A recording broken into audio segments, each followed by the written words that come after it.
everyone, and welcome to the second day of Unstable Constellations.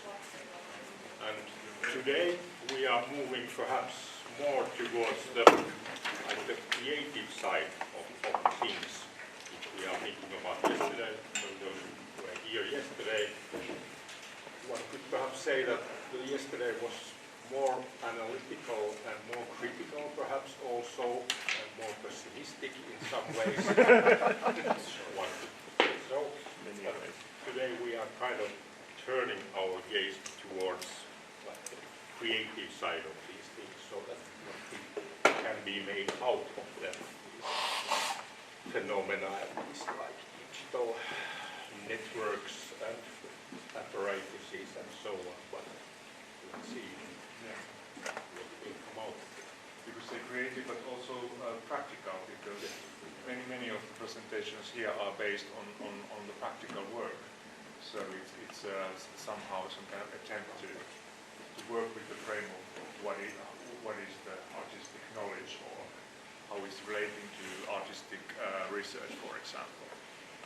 And we have a first presenter here, which is actually a nice link to, I think, for the yesterday, because it's still a little bit continuing the somehow talking about the nature of the information and knowledge in a way. And we have here Hannu Toivonen, who is a professor of computer science at the University of Helsinki, and he works in the areas of artificial intelligence and data science. More specifically in computational creativity and data mining.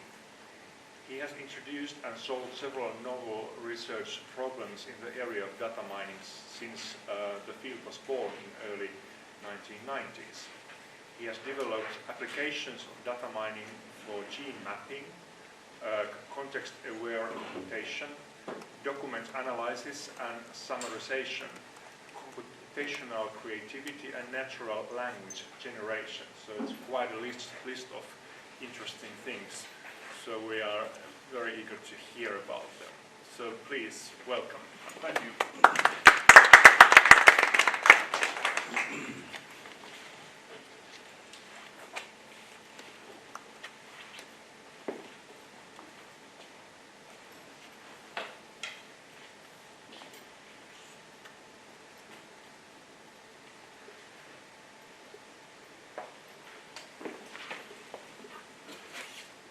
All right, good morning. Great to be here. Thanks for the invitation. It's a pleasure to talk to a different audience again. So I'm a computer science training and by profession, and it's a bit weird for me to come here and talk about creativity to you guys who are creative professionals. When you get bored with my talk, here's an assignment for you. The task, and paper and pen and blackboard, that's what we usually use, not computers in our education. It's a task for you. You can work on it meanwhile if you have paper and pen with you. The task is to connect these 9 dots with 4 straight lines without lifting the pen.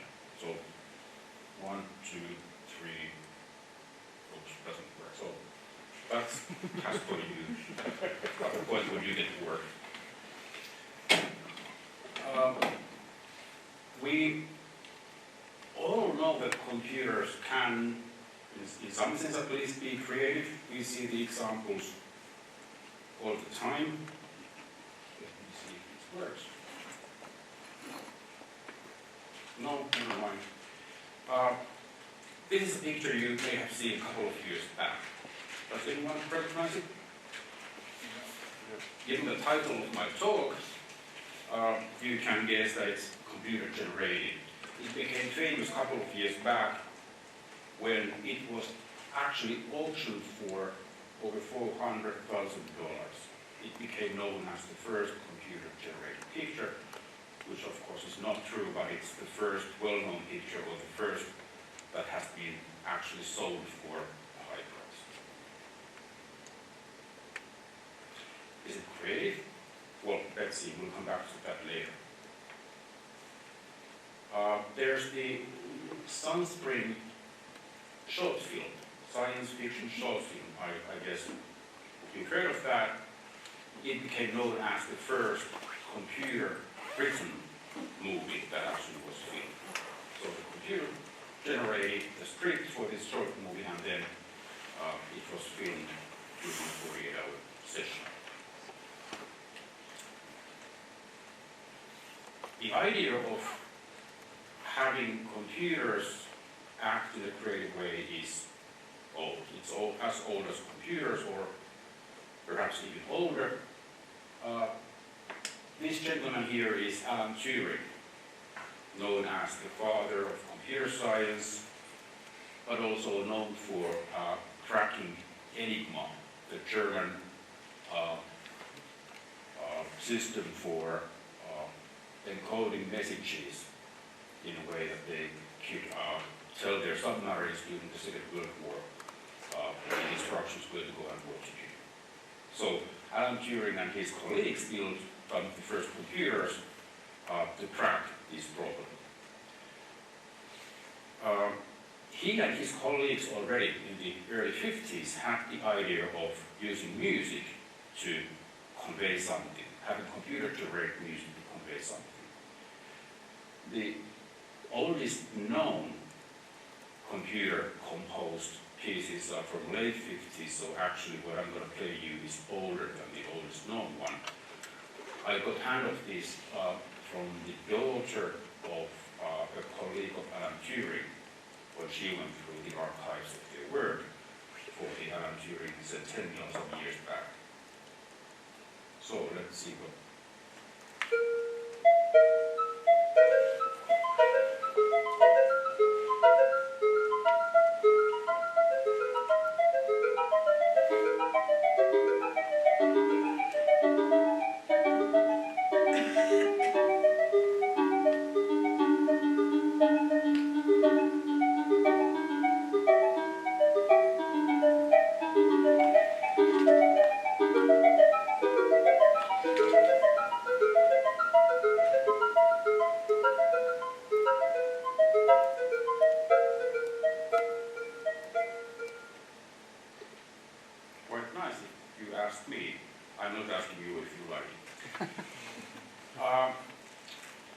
The idea of machines being created is much, much older. And now that we are talking about music, it's worth mentioning that it's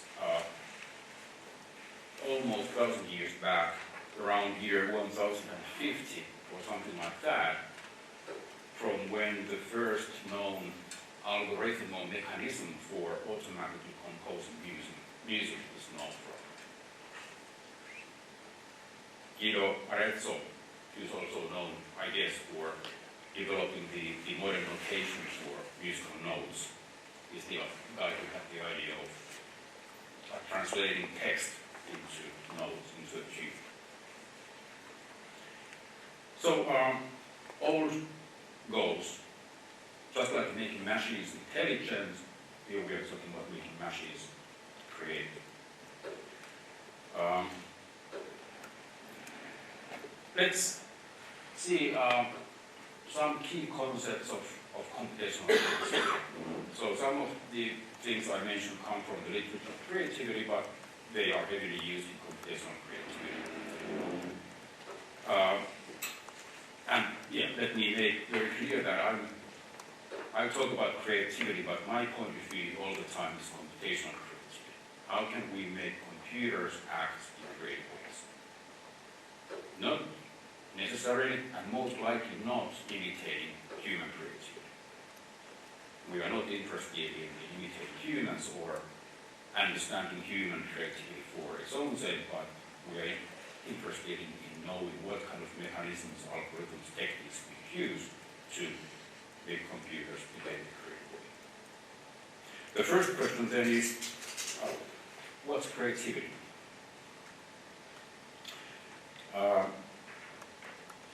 I'm sure you have your ideas.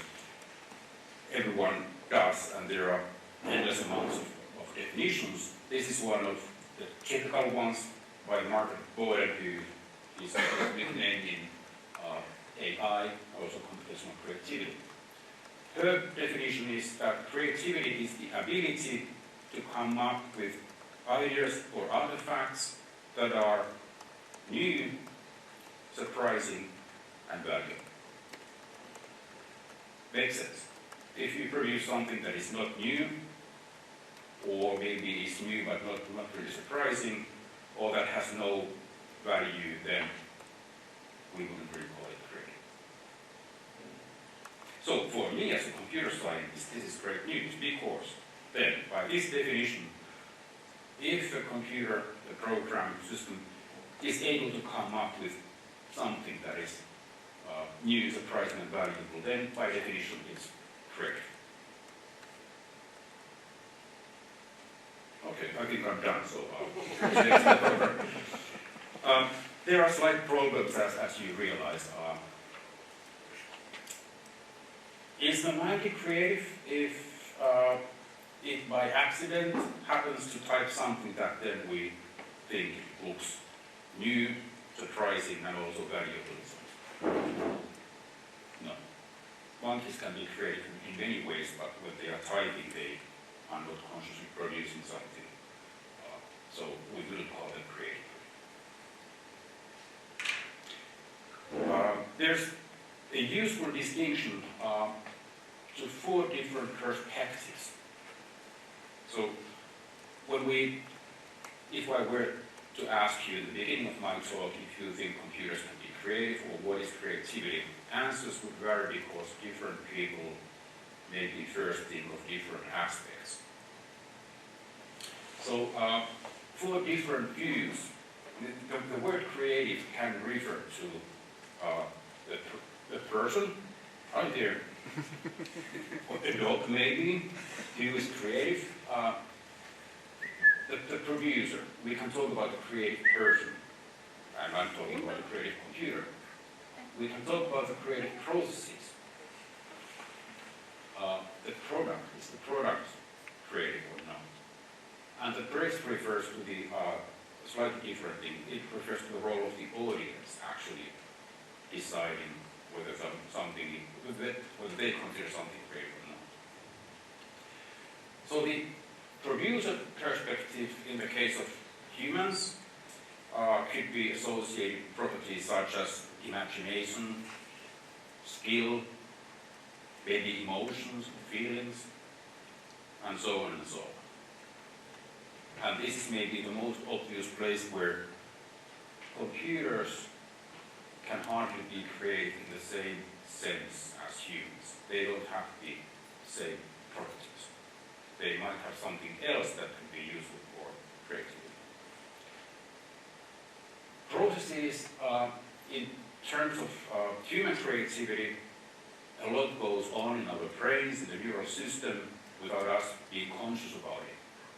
The conscious part is only the tip of the iceberg, but then there are also processes and mechanisms like brainstorming for creativity and so.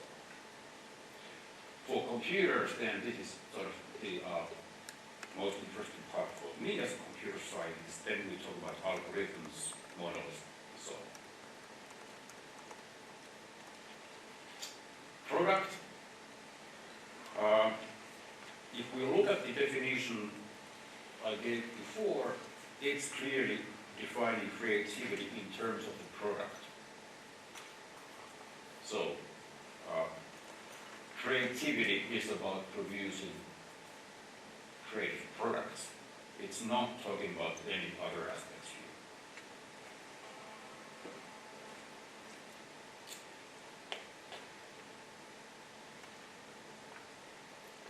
I'll come to the press part briefly in the end of my talk, but let me just mention that it's a very crucial part of the big picture. So while I'm focusing on the first parts here, doesn't mean that I wouldn't think that the role of the audience or the social aspects of creativity will be important, quite on the contrary. So it's clear that the product perspective is not sufficient. if the monkey by accident types out something creative, we wouldn't think of the monkey as being creative. And I've mentioned randomness here. Randomness is not the same thing as creativity. So for me, as a computer scientist, thinking of how to build creative systems, there certainly are elements where randomness is involved, but randomness is not creative. We want the system to somehow on purpose, by planning, maybe rational reasoning to arrive something that it thinks is creative, not just by accident. Another aspect illustrated here by the screenshot from the movie Wizard of Oz. The wizard was actually nothing more than a man pulling levers behind the scenes. No magic involved.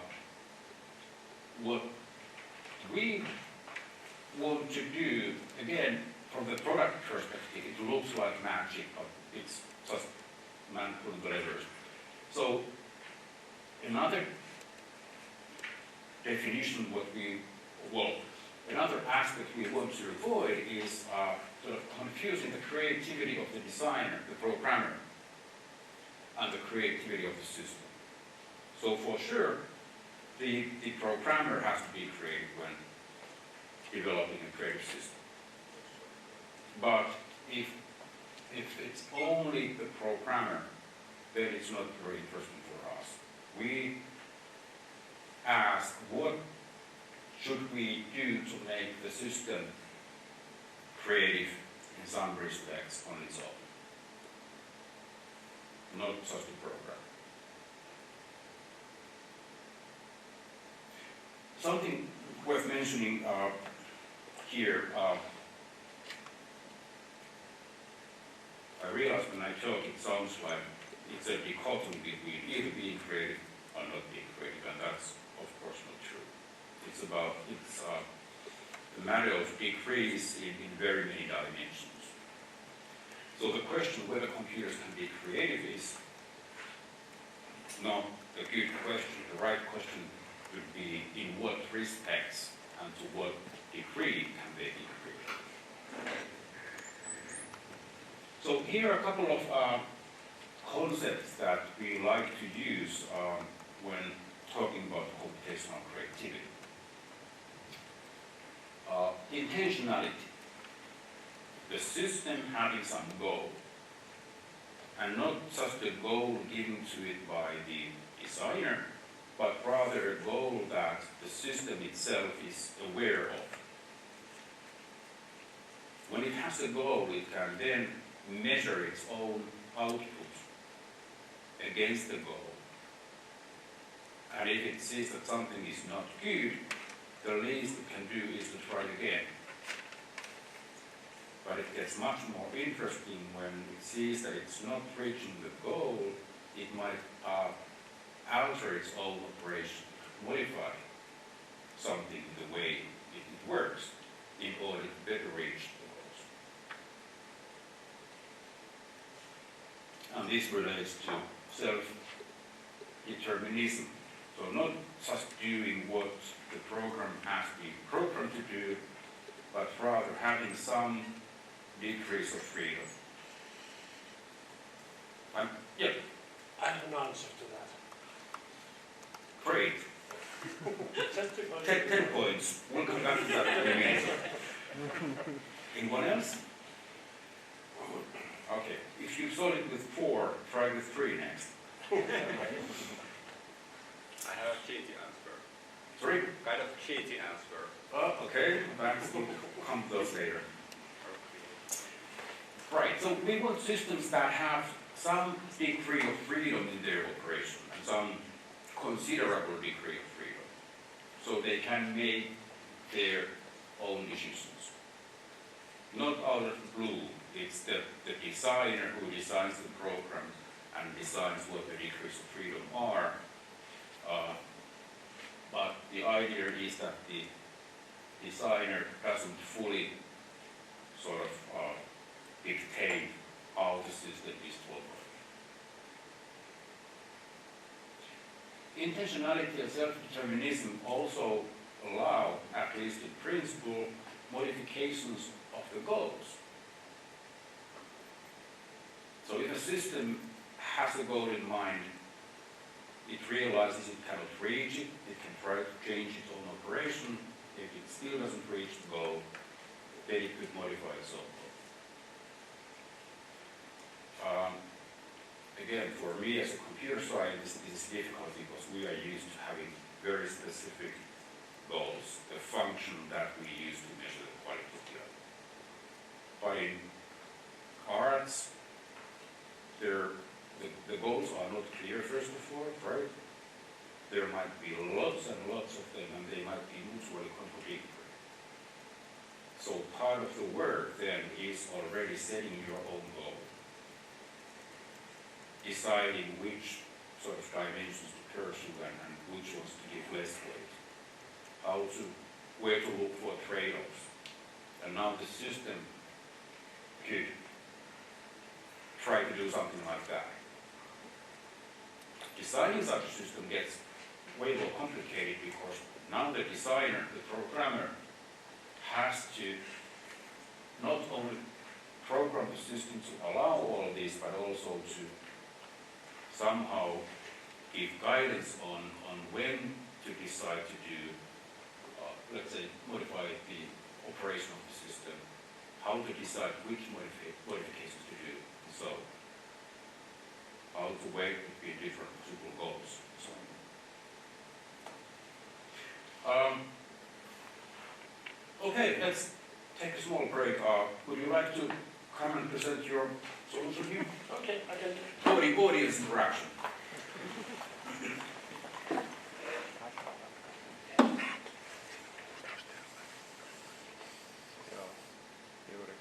All right. Yeah.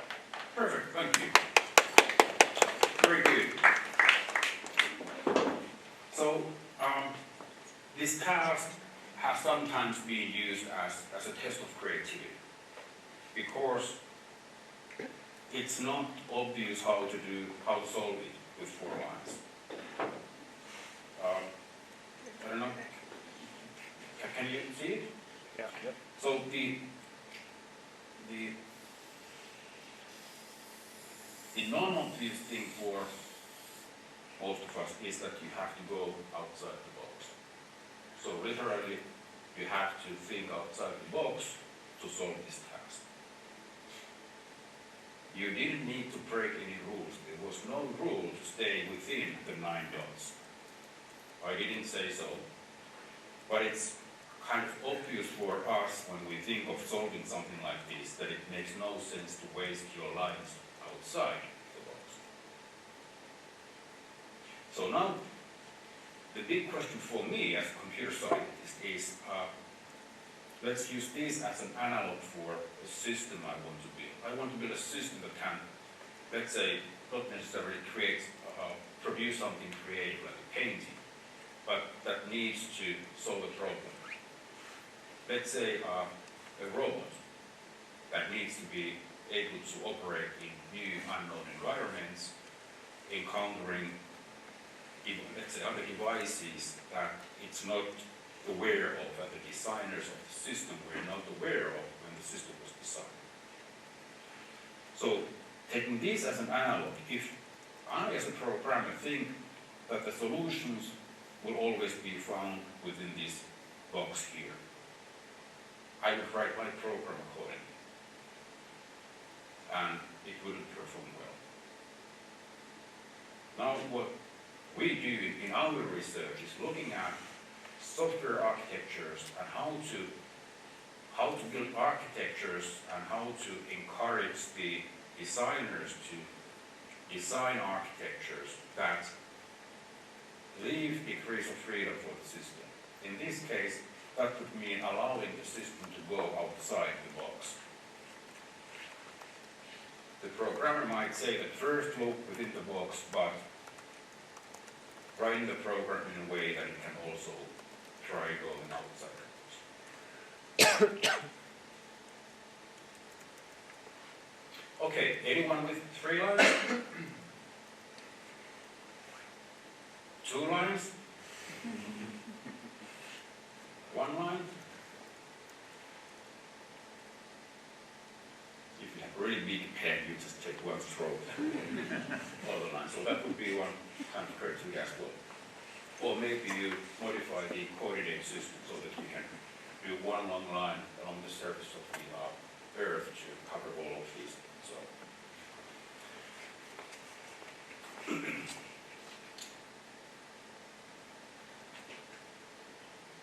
Right, so we'd like a system to have some sense of its own goals. Here, in this example, it was very clear, very well defined, and self-determinism allowing it to modify its own operation. So these relate roughly to the properties of the producer. So now thinking of the program as the producer, we'd like it to have the property of having its own intention. And the self-determinism is related to both the producer but also the process of actually how to modify its own operation. Maybe a word of warning is in place here.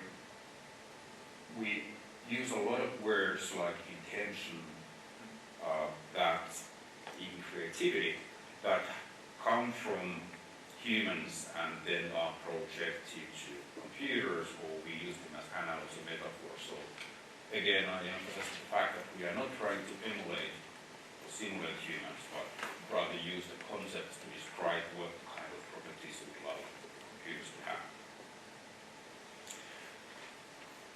All right, so then we could ask, given these three examples from before, if they are creative in these four senses, for press, like for the reception, we know that this one especially has been considered creative. It can be argued whether it's the picture itself or the concept of being computer generated, but still, this certainly was approved. This gained lots of visibility at least. As products, you can have your own opinion. But then, what about the producer and the process? Were they creative in any way? How do we know they were not generated by monkeys? Or clever programmers who put a lot of effort into the program and then it just sort of did simple mechanical things? Well, we don't really know. It's known what the techniques used for these are, so we could go into technical discussion here, but I'll not go that way. Instead, I'll go to some other examples. So, two examples were from work that we've done in my research group. Two examples where we've tried to illustrate either strong intent or self-determinism. The first one is the following task, brief for advertisement professionals say. Create an image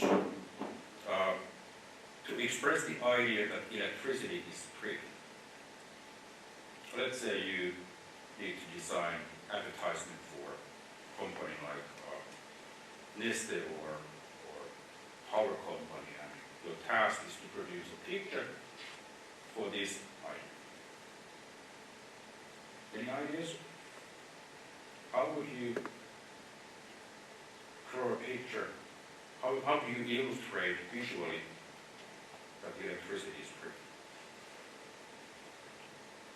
Oh, come on. In this time, our system would have generated lots and lots of ideas. Color green. Color green. That's a good starting point. Okay, so here's one of the examples.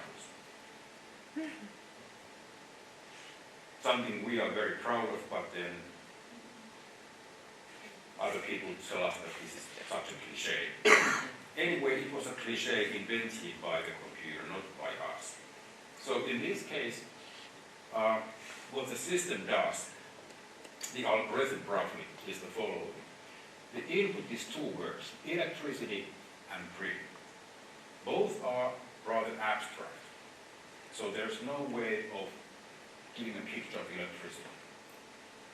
What the system does, it goes and looks for concepts of rather concrete things that could be used as visual metaphors of electricity.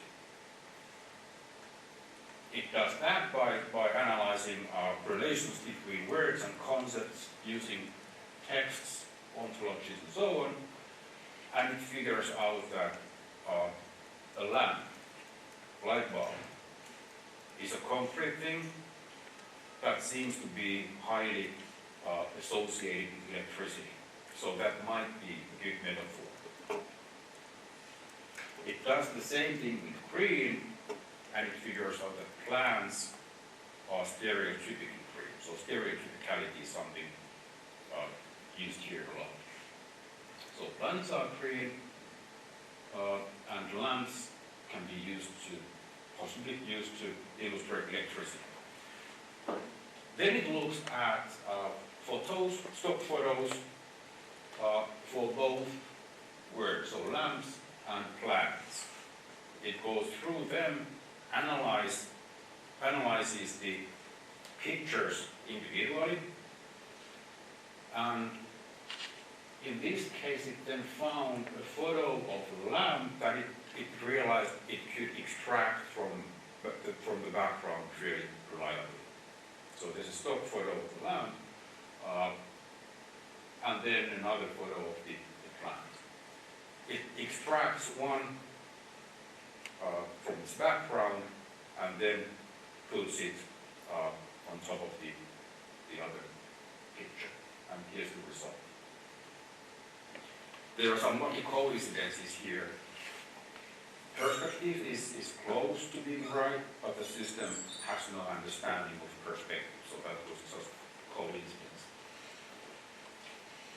Also, something I only realized once before when I was giving the talk, that the plant here might be Nokkonen. Is it nettle in English? I think nettle, yeah. Which sort of hurts when you touch it, and that could be associated with electricity as well. So, but again, a lucky coincidence. But the main thing here is that the system automatically generated, constructed this visual metaphor for something abstract. Okay, so once we tell it to work on this task, it can generate lots and lots of different pictures, so let me show you some others. Not all of them are equally successful. Yeah.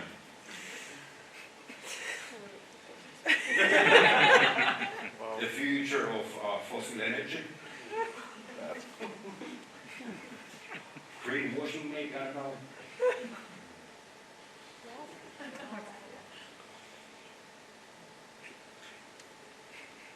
The system has a number of different ways of manipulating photos. So what it can do is extract the texture from one photo and then use that in another one. Or here as well, texture used to cover the object of interest. Here again, extracting an object and putting it into another. What else?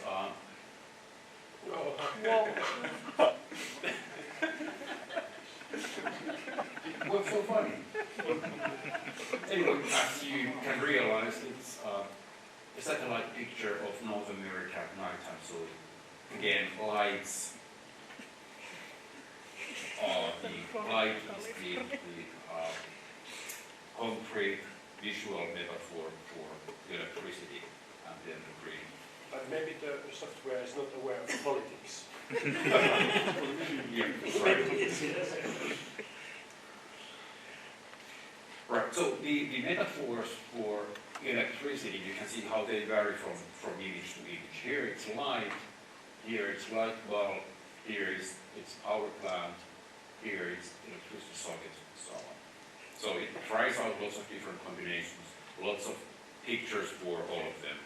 and then based on the fairly superficial evaluation, then selects the ones that it thinks best reflect the initial goal.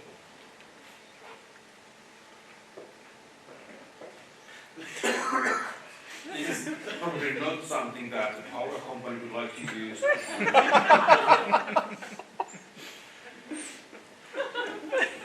This could be like a green camouflage.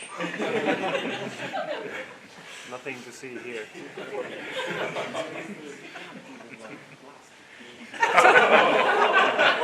This is one of my favorites.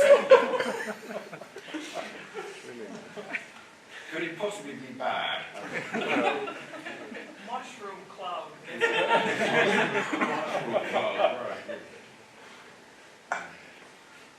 Okay, so like I said before, we'd like the creative system to have intention and self-determinism so that we can sort of argue why and how it is created. So here I explained to you, I gave you an overview of the process, how it intentionally takes concepts and then photos to produce the visual metaphor. And you've seen pictures like this a lot, so you can do what's called style transfer. You take pictures with a particular style, like here, painting by Van Gogh. You take a photo, and then the system can transfer this style over to the photo. Very impressive. The big question here is the relationship or role between rational reasoning to do something creative versus using something like deep learning to automatically learn to do these things.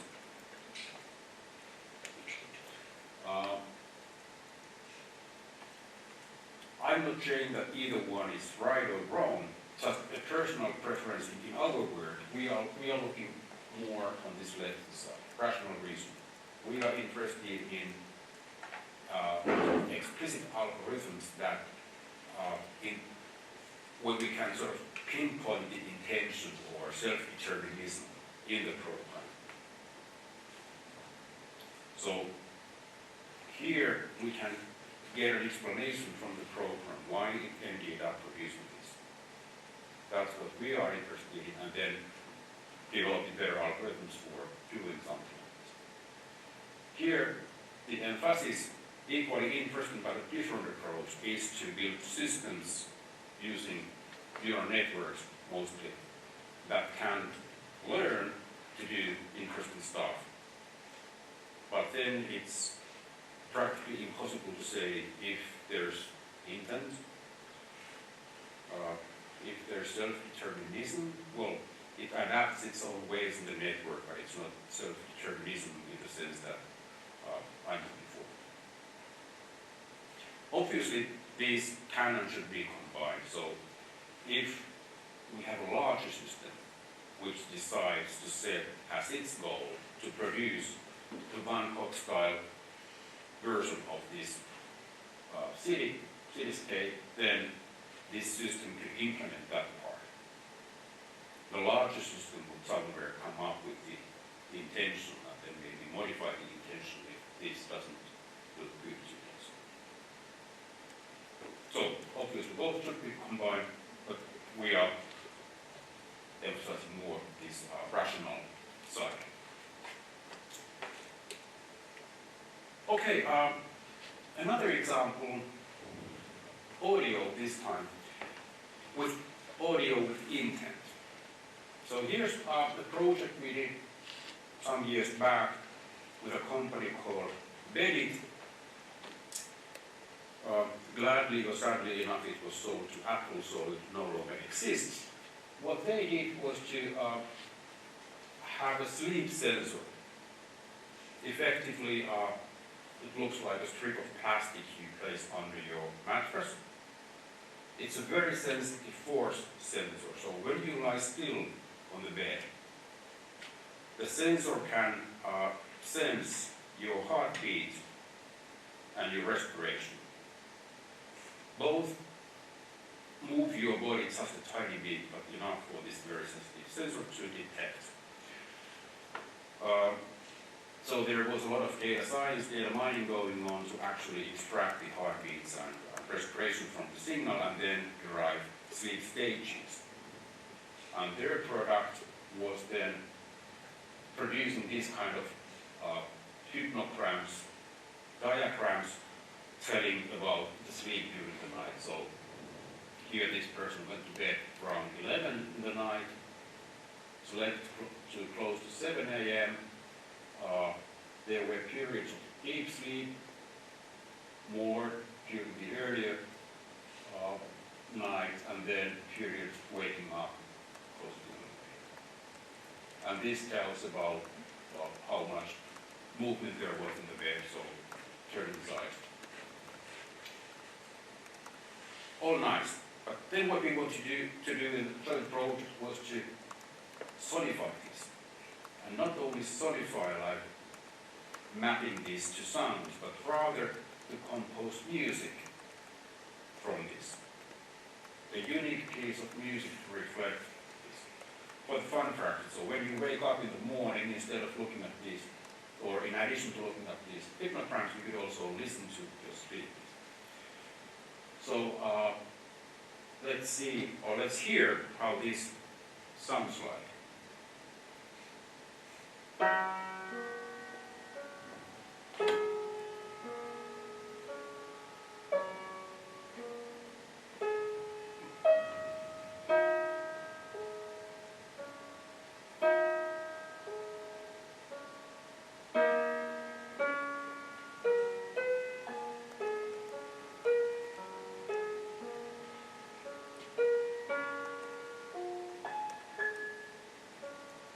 You get the idea, peaceful sleep.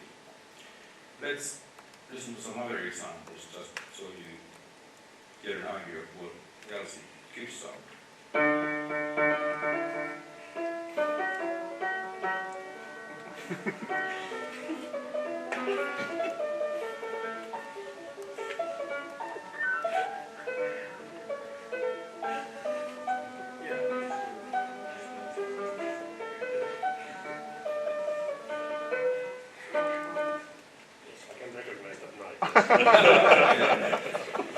Lots of REM sleep, so lively music. Let's see, what else?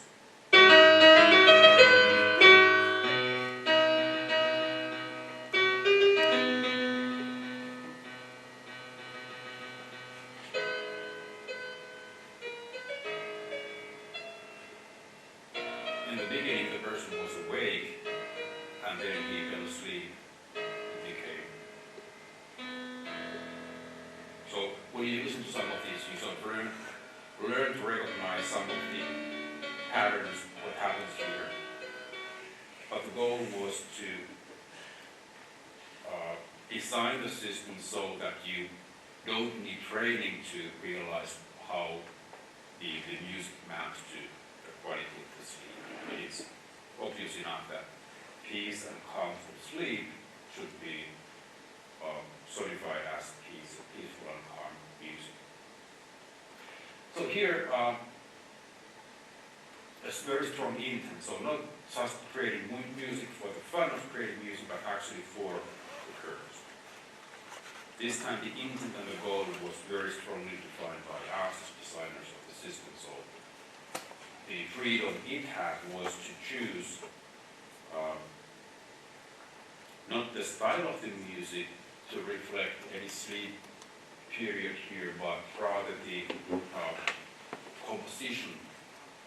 So the parameters that it should follow were given, but not the exact music. So every night would result in a different composition.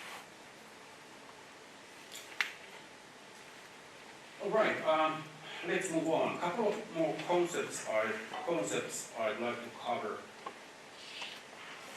I was talking about self-determinism before, and it's maybe a bit hand-wavy. There's a very nice, simple definition for what it actually entails. The first one is autonomous evaluation. This relates to the intent and the goal. The system should be able to evaluate its own writing of a creation without asking the opinion from somebody else. So this could be based on the programmer writing a function to do this, or it could be based on machine learning. Examples it could use to learn something about what to plan. But the main thing is that the system does it itself, not somebody else does it for the system. And the second criterion is that the system should be able to change its standards, change what it likes. So we're getting back to the same things I already covered before.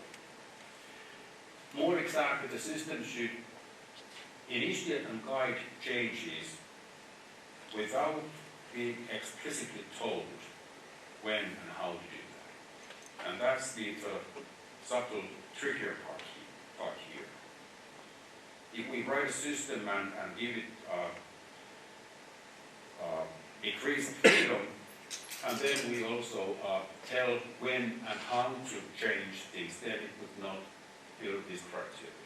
So, paradoxically enough, this can best be achieved in a social setting or in collaboration with others.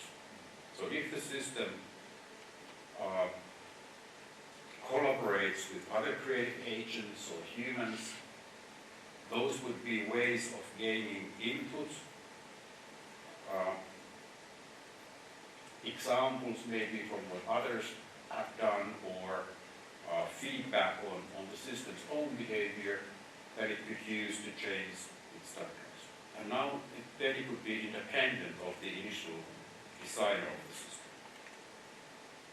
As long as the system operates in isolation,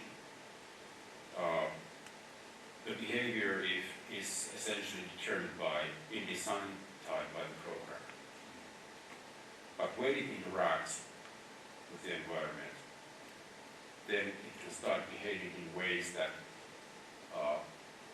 have not been fully defined at the design time. So these are the two main criteria. The third one just excludes the trivial way of implementing these two, which would be by fully random operation. So randomness is allowed, but these two first things should not be fully random.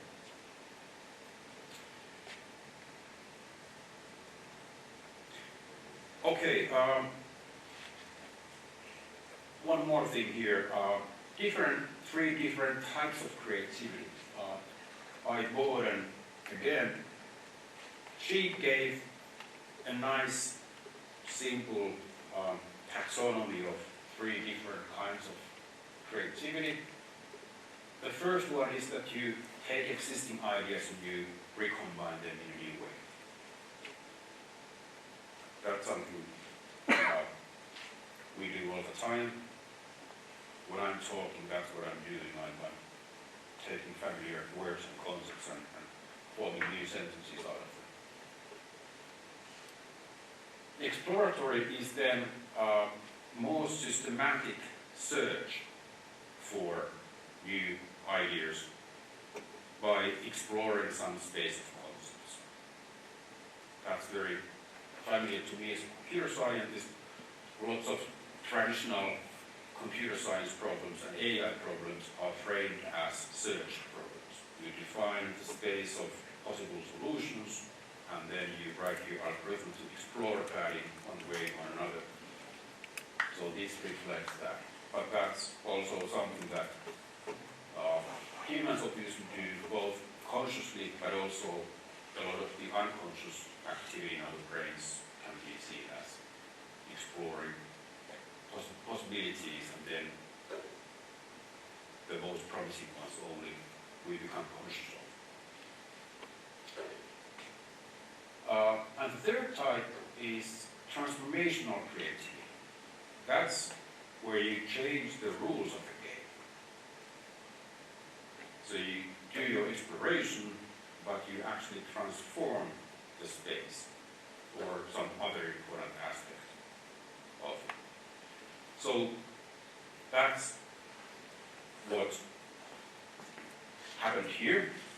So if we take the square here as the original search space, then our candidate solutions for this task should be within this space here, then it would be transformational creativity to change the rule of the game so that it can actually go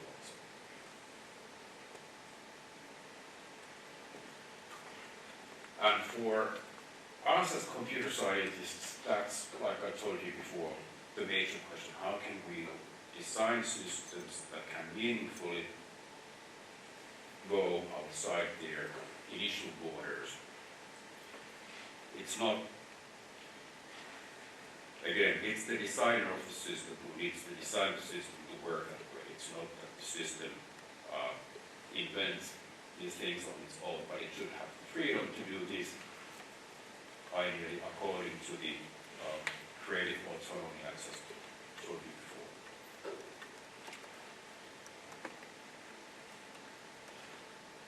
Okay, so we skip this. Okay, finally, I promised you to come back to the press perspective, the audience and the social aspects. Here's a picture showing some of the aspects of social interaction, cultural interaction in creativity. We have one individual here who is creative, or maybe in the end it's not him alone, but actually the society as a whole. But the individual produces something. Here's now novelty emphasized here. There's the society representing the field this person is working on, and the person gets feedback, but it also maybe gets stimulation from the society. So these are the other individuals, and then there's the more permanent culture representing the domain. So then in arts, say, whatever the society thinks is valuable, creative, will be then selected to be part of the culture. So the movies that we all know, or the pieces of art get selected to museums and so on. And then the culture, of course, influences the individual. There's interaction in all directions here. So when I'm thinking of the creative computer, creative system, it's not so interesting for it to operate in isolation only. What's really interesting is how it can interact with humans, help them be more creative, or be co-creative with them, or in some cases among computational agents, if there are many of them, how can they do something interesting and useful as a society? The people who are strong proponents of these social views, actually, some of them claim that there's no individual creativity, but rather it's the society as a whole, and we are just parts of it. So without the society, we wouldn't really be able to produce anything and so on. So these are very important aspects, and we are also looking at them. So this was the press perspective.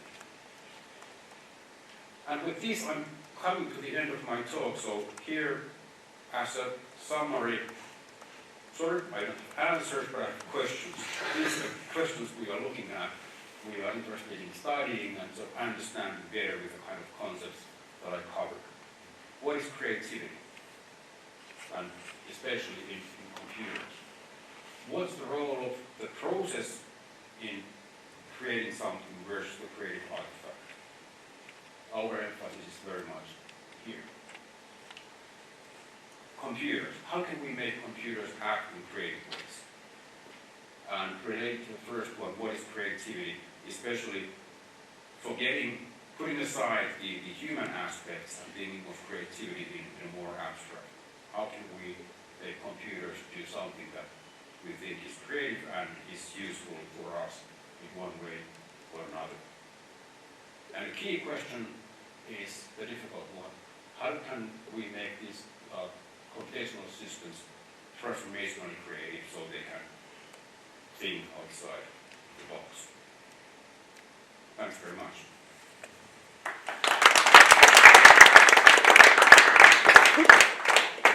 Yes, thank you, Hannu. Okay, do we have the microphones up somewhere? There are some questions, so we can also get them recorded. Was Kimmo waiting or? Kind of, yeah, not a question really, but then to consider that in theatre we do collaborate in an artistic way, and now there was like maybe one unity that is working alone and has to do all the decisions and everything, but having many computers and solving the problem could be one way of dealing with the problem rather than just one. Right. Or one system. Yes. So it's a field, sort of a subfield of its own, and one of my PhD students is working on creative communities of computational agents. So it's a very interesting question on its own. What kind of creative properties can emerge from the society of agents? So in an extreme, the agents can be really, really simple, like, I don't know if you know ant colonies. You sort of simulate the behavior of ants in some very simple way. You have lots of them, you put them on the canvas, and they behave, they look for food, and the food is consumed, and they follow the pheromone traces. And what emerges might be interesting pictures. Now, not a single ant knows anything about the picture, it just emerges. And then, of course, when the agents get more intelligent, more creative, there will be more interesting questions on how they can collaborate. One agent can be super technical and practical. One agent can be super creative but not practical at all. And one can have like aesthetic kind of awareness and stuff like that. Yeah, good point. Yeah. We looked at that a bit, like how these agents could learn about the skills of other agents and also of their tastes. Some very, very early steps. So what we did was experiments in the visual domain of creativity, and each agent having their own goal, their own intent, and a set of skills. And then they would communicate with other agents by showing what they've done and getting some feedback. And in the same way, you would see what the others have done. And then they would try to learn what the others are trying to do and also what they are good at. And then seeking to collaborate with those who would benefit them both as much as possible. At the same time, would sort of being prepared to compromise their own goals and needs in order to get more fruitful collaboration. But it's very, very early stages and very, very sort of theoretical. Yeah, while you showed the previous idea with the triangle, I was thinking that is there maybe missing one thing that could be the environment? Because yesterday we were talking about this issue, so we came up, and in arts, normally the resources and environment and the context are really important. So what's the role of context in this computational creativity? That's a tough one. I'm afraid we have mostly forgotten about it. So a large part of the work that we do falls in here. So while we recognize the importance of this triangle, we are not very far in getting out of there, and with regard to the context, even less. But thanks for making the point, very good one.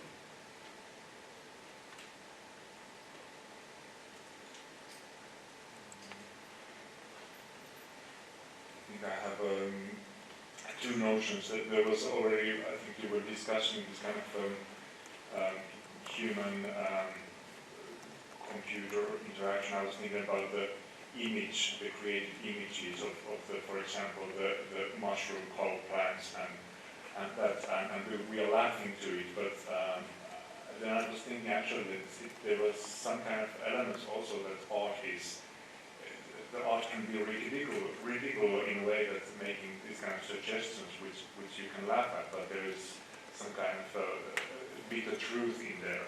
So, for example, with that kind of image, it might be very interesting to have this kind of dialogue with this kind of computer intelligence. Try to, I don't know if it would be possible to have that kind of dialogue to deepen this kind of concept, to feed back some kind of why are we interested and also amused to it, and somehow to develop the concept with the computer. Perhaps this is my first question. Mm-hmm. How do you see this? It's very important, but it's also in many ways very difficult. So what we've, again referring back to what we've done concretely, not in the visual domain, but in with poetry. We had a project where we developed a system called Poetry Machine, where pupils in school could write poetry together with a computer, trying to get them not equal functionality, but sort of similar roles. They could both take part in writing a poem. And we were, of course, interested then in how the pupils might either, well, most of all, have more fun writing and then thereby learning to use language in more other ways. And we've been looking mostly at this sort of co-creativity. When it comes to examples like the images I gave, then it's maybe moving more towards the case where the computer and the user have very different roles, and they still should be able to collaborate and tell the other one what they think is interesting or which direction it goes to. But the problem here is that things get very fast, very complicated. Like producing an image is in many ways much easier than understanding what's in a given image. The same goes for languages also. Generating language is much easier than understanding. So the collaboration with the advertising professional, if it would take the system, the need to understand, if the professional would modify the picture and give it back, this is a better version of what you did. The system would have tremendous difficulties understanding what was the important change and why. So the language in which to communicate is a difficult thing.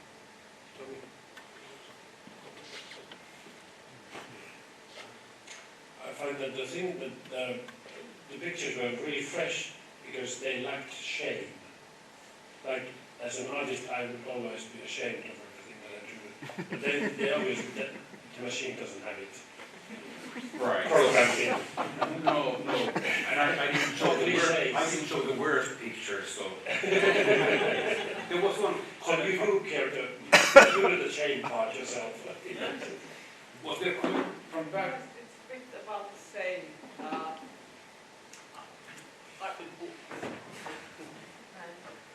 So, does this work? Yes. Yeah. Okay.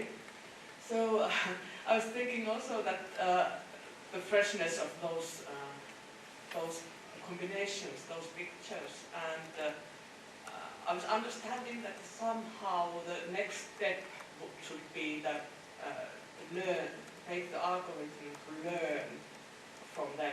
But then I was wondering whether it would mean then that it would learn somehow the values and to learn the correct ways. And I think the idea of what I found, the point for me here was that they were not correct ones, and they were sort of showing or pointing out a critical view, because they were not, they were pointing out our presuppositions or our pre-values, what we are expecting the green electricity to be.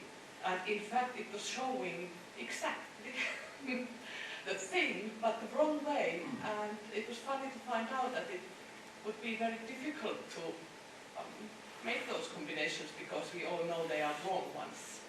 And so I think also this question of learning or teaching things will then give the pre-values or pre-ideas Right. to the Yeah. results. Yeah. And how have you found this kind of algorithm, or is there certain ways to scale? Yeah. Let me give two comments. The first one is that, thanks for pointing out the success of the system in this respect, and I guess that's due to the system not being trained on having any prejudice on what the function of the green theory is, and that sort of in a way lacking the system that then works for its benefit, and that's because the other parts of the system are good enough to produce figures that are sort of good enough to be understood what's the idea in there. But the second point about machine learning, yes, there's a risk that if you use machine learning to imitate what the system has seen before, then you are narrowing your options. And but there are different ways of using machine learning. You can also use it for the opposite. Like you can have a system that generates something, and then another component, the machine learning system that tries to recognize what you've done, or measure how similar it is to its expectations. And if it's too close, then you could actually reject the artifact and do something else instead. So you can use machine learning also intentionally to avoid things that are very typical if you just design your system to work. So like a common trick would be to use two machine learning systems. One learning to generate something, and then another one sort of picking out those things that it recognizes too well, and then not outputting those because then it was stereotypical. Does that answer your question? Yes.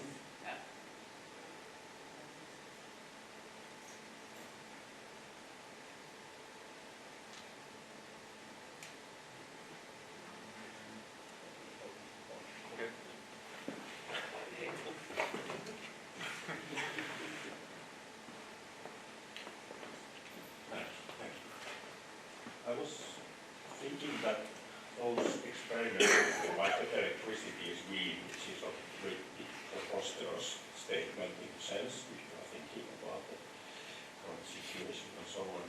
So that there is also this element or dimension that it is showing quite clearly something about like the human condition or the human culture, in the sense that if you are thinking this as a meta example, it is showing the strength of this metaphoric enforcing in a sense, because it's constantly escaping the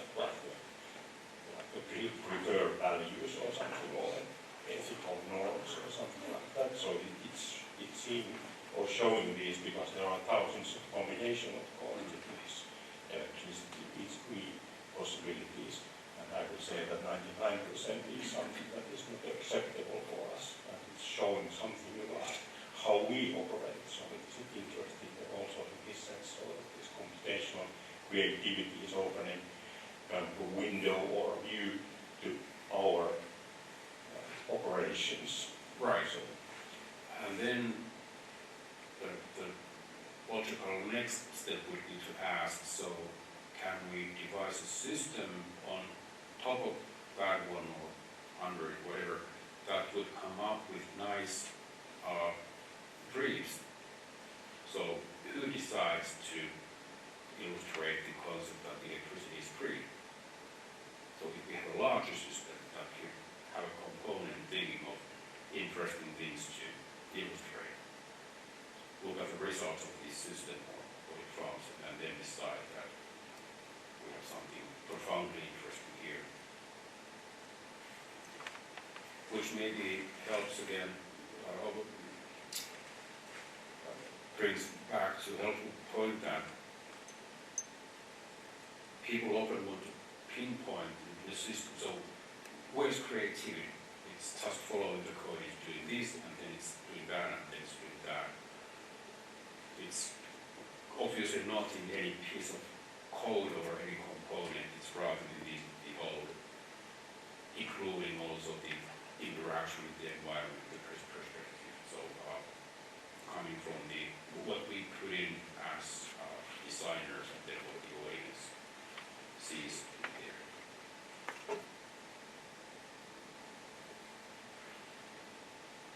There was one question.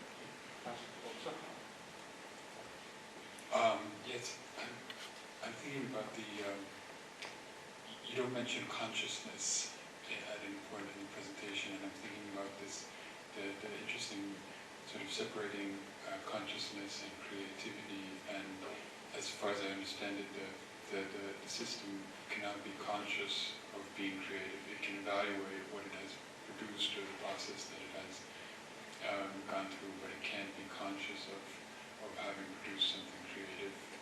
And this sort of divorcing consciousness and creativity kind of leads to the idea of kind of non-human, because I'm thinking that a human is usually to a certain degree conscious of having created something creative, not at the moment necessarily, but at some point. But if there's this field of creativity that doesn't involve consciousness, yeah, I'm interested in sort of this non-human creativity, which is potentially much larger than computational creativity. Yeah. It actually does involve consciousness, not in the human sense, not phenomenal consciousness of you being aware of you being aware of you being aware of being alive and yourself, but rather in a more technical sense, being conscious or self-aware of your goal, the way you operate. You cannot change your way of operating unless you are conscious of the way you are operating and at least the options you can modify. So self-consciousness is there, but yes, I tend to avoid the word because it too easily brings in mind phenomenal consciousness, which we don't claim or aim the computers to have. But yes, being aware of your goals, your operations, your options, your evaluation methods and your search methods, and being aware of the environment or the society as well. All that I think is important when making computers more creative. There's been one also. Yeah. Was there one before? It has to be quite brief. We teach creativity in here, and so it's like, where's the creativity? It's like, it applies to people as well. They're tools. Right. Hi, thank you for your wonderful presentation. I think it gives a lot to think about, especially because there's also a tendency to mystify creativity and artistry. So I always like attempts to sort of map the mechanics or the systems behind it. But you also feel, of course, then immediately people are like, yeah, hold on, but there's more to this than just a system. And I work a lot with engineers and artists, and I notice there's a difference between problem solving and problem finding. And I haven't heard much in your nice mapping of key terms, so I was wondering whether you can reflect on that a little bit, because it seems to me that engineers, when they talk about creativity, and this is a very generalistic remark, they tend to have processes that are really about problem solving. So creativity is just a means to an ends to solve the problem. And they call it less effective, but at least in the end it solves the problem. And I think a lot within art schools is about problem finding rather than solving. So I was just curious what you think about that. Right, thanks. In short, if it's about problem solving, then we would talk about optimization or something, and that's a different field. You have your fixed goal, and all you need to do is to work towards that. So I didn't make it very explicit, but yes, the ability to set your own goal, to find the problem you want to solve if you want to be more sort of bold, is part of the thing here. Maybe we are more thinking in our work on adjusting a given goal or selecting between multiple potentially conflicting objectives on what to pursue.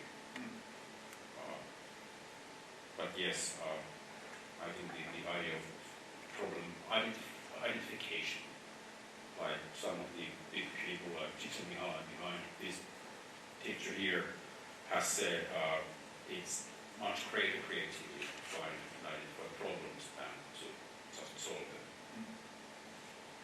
I think we have to go on in our program. Thank you, Hannu. Thank you.